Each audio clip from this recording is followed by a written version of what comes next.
Напад со нож, запален автомобил, пукање со огнено оружје се случија за само 24 часа по завршување на изборниот ден.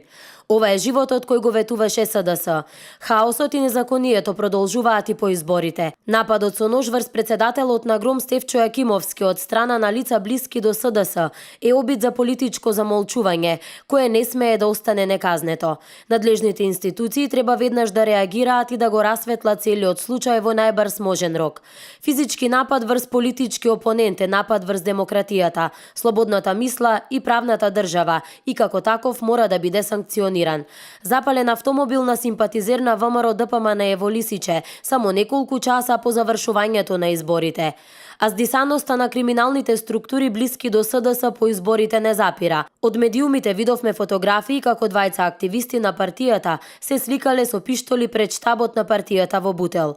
Според информациите објавени во медиумите, активистите на СДС во Бутел во неделата вечер пукале со пиштоли и создавале хаос низ Бутел. Ова се само неколку примери кои се видео и аудио документирани. Граѓаните имаат шанса да го казнат СДС и да ја ослободат државата од криминално-бандитските структури.